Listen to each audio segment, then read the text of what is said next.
Hello, my name is Rabbi Cheryl Weiner, and I am a staff chaplain and community rabbi with Mishkan, Miami, the spiritual connection for the Greater Miami Jewish Federation.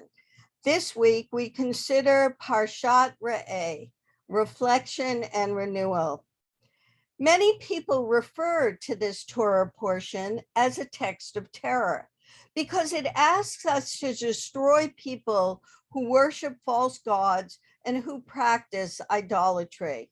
While I don't think we should destroy people, I do think we should destroy the false messages and practices that lead to harming ourselves or others. Ra'eh, the first word of the parsha, means behold or see, and it is a wake-up call. God says, I place before you today a blessing and a curse, and we are instructed to choose blessings. This is a spiritual call to action, to reflect on our lives and to root out the curses. As my birth parsha, I feel that this has been the guiding message of my life, to transform curses into blessings. When I have wandered off the pathway toward goodness or good sense, life has turned me back with Ra'eh, wake up. As part of my spiritual journey, I've reflected on the instruction to build a temple in which God can dwell.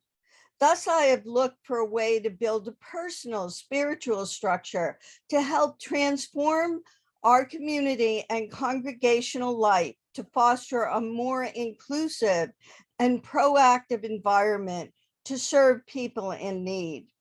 As a hospice chaplain, I help people develop their ethical wills, discover their legacy, and provide meaning to their lives. As director of Refuat HaNefesh for Mishkan, Miami, we train volunteers to serve others by visiting people who feel isolated and encourage people to build caring communities and in their congregations or their constituencies.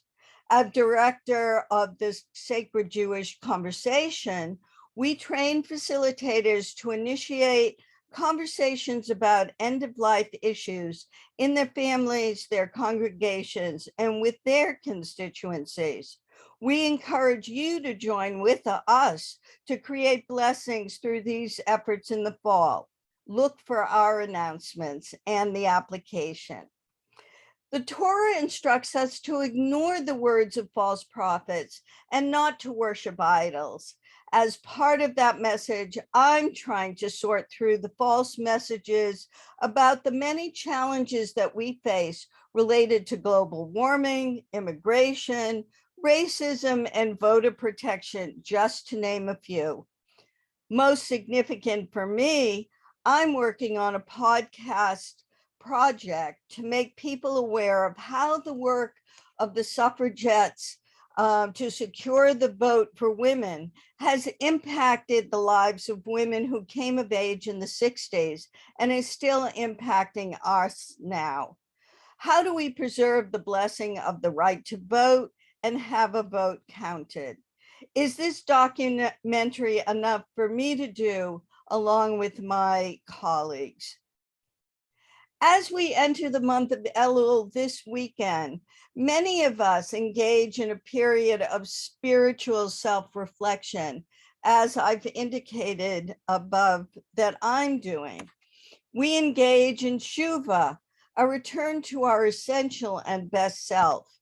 In doing this, we look for the truth of messages that we tell ourselves and root out falsehoods, messages that no longer serve us. We look for the ways that we are practicing idolatry, worshiping false gods, and moving towards curses. We are told to wake up, to look at what is holding us back from enacting our divine mission to become our best selves. In addition, we have to choose blessing in dealing with the COVID pandemic that we are facing. We need to get vaccinated. We need to wear masks. We need to engage in safe practices when being with other people in person, regardless of what false messages abound about what we can do. We need to listen to the truth of what we should do. We need to consider how our behavior affects the safety and well-being of others, even if we have been vaccinated. We need to turn the curse of this pandemic into the blessing of community support.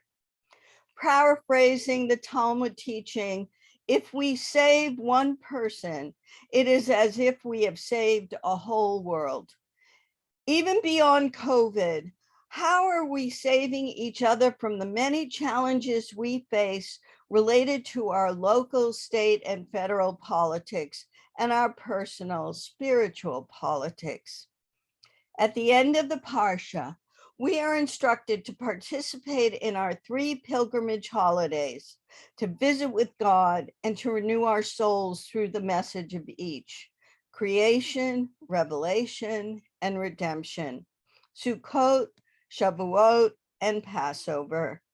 We are given the blessing of being able to celebrate our heritage, to bring blessings into this world, and to experience the gifts of our tradition as we live and leave our legacies in the world.